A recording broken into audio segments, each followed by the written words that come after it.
ወደ መነፖዝ እየደረስን ስንመጣ አሁን ለምሳሌ ባለፈው ሳምንትም ተናግሬ ነበረ የዞዊ በዳላስ የተደረገው ጥናት በፊት እንጀራ ስትበይ ምንም አይደሽም ነበር ቸኮሌት ሲበሉ ምንም አይልም ነበርና ግን ልክ ፕሪዲያቤቲክ መነፖዝ ላይ ስትገቢ በፊት ስትበያቸው የነበረው ምግብ 47% ስፓይክ ያደርጋል የስቶሬጅ ሲግናል ነው የሚሰጠው 47% ሴም ምግብ በፊት ስትበይ የነበረው ማለት ነው ልክ መነፖዝ ላይ ስትገቢ ስቶር እንዲደረግ ነው መልእክት የሚያስተላልፈው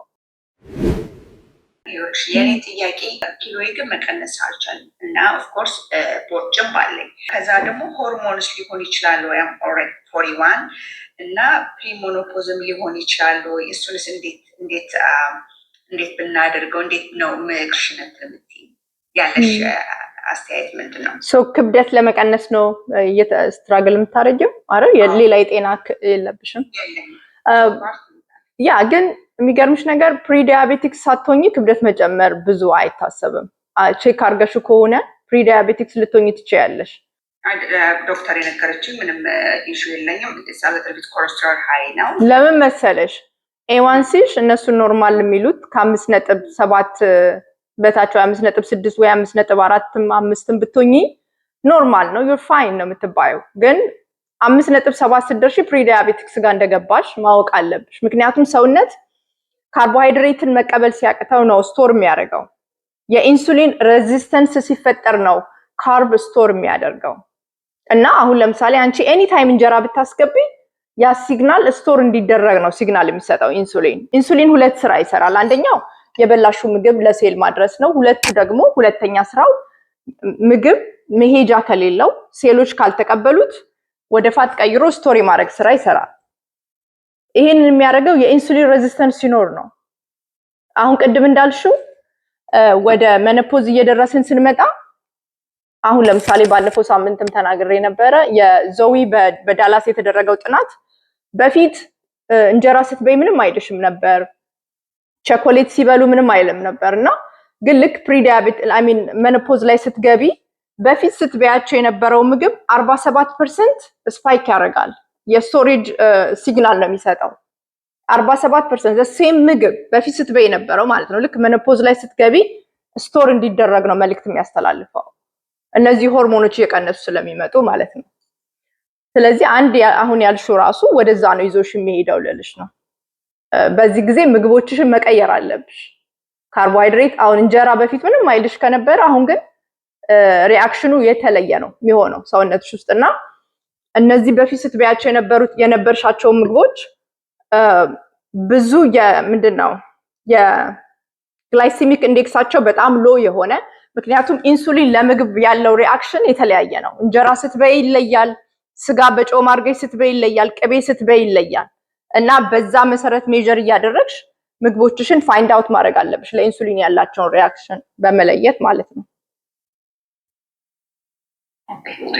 እንደዛ ነው አሁን ለምሳሌ አንድ ሳምንት ሙሉ በጣም ሎ ኢንሱሊን ብዙ ስፓይክ የሚያደርጉ ምግቦችን ስትበይ ቆይተሽ እንጀራ ማሪን ብለሽ በሳምንት አንዴ ብትበይ ዳስናገነወር ከዜሮ ነው የሚያስጀምርሽ ማለት ነው ሰውነትሽ ኢንሱሊን ሪአክት ያደረገ ከሆነና ስቶር ያደረገ ከሆነ መቼም ቢሆን አይቀበልም you have to make it በደንብ ስትሮንግ ሆነ ሰርተሽ ለግሉኮስ ሴንሲቲቭ ሆኖ ለስራ ማዋል እስከሚችል ድረስ በደንብ መስራት ይኖርብሻል ምግብሽ ላይ ኤክሰርሳይዝ ላይ መስል ቢልድ ማድረግ ይኖርብሻል እነዚህ አንድ ላይ በደንብ ነው የሚቀይሩሽ ማለት ነው አሁን ለምሳሌ ልጆች ወጣት ሆነው የበሉትን ምግብ ኤኒ ብትሰጫቸው ገንፎ በቅቤ ቢበሉ እነዚህ ሁለት የኢነርጂ ምንጮች ሰውነታቸው ውስጥ ቢገባ ሁለቱንም ፍሌክሲብል ሆነው የማቃጠል ችሎታ አለው ሰውነታቸው ለምሳሌ ገንፎ ውስጥ ያለውን ጨርሶ እንደገና ፋት ቅቤ ውስጥ ያለውን ደግሞ ለእንትን ለማለት በጣም አክቲቭ ስለሆኑ ሁለቱንም የኢነርጂ ምንጭ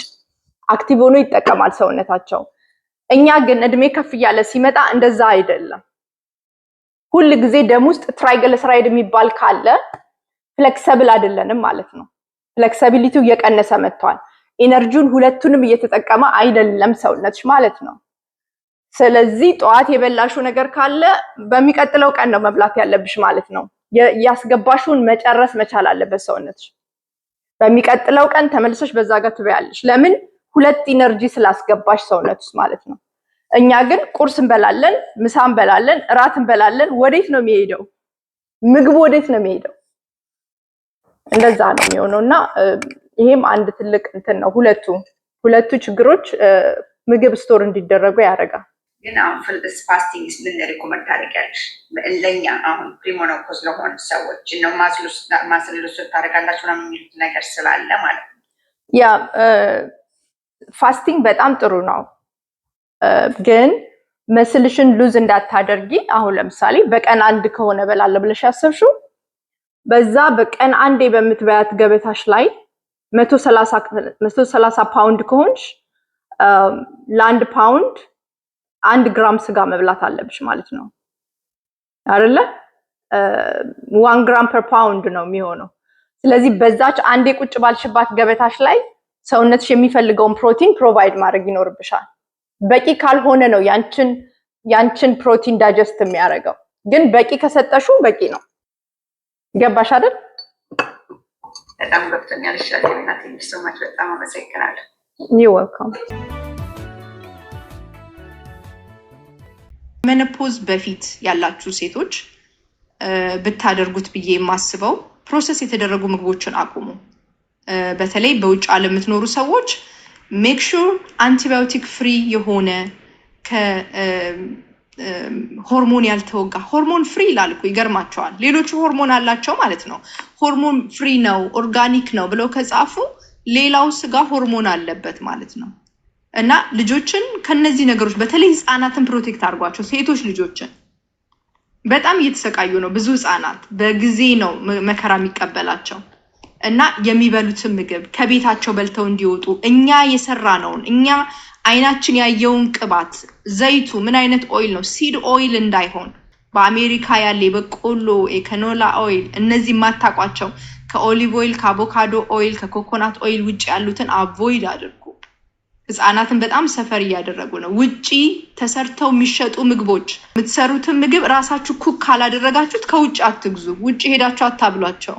ለራሳችሁ ደግሞ እድሜያችሁ ከፍ እያለ ሲመጣ ካርቦሃይድሬታችሁን የቀነሳችሁ መምጣት በጣም ጥሩ ነው።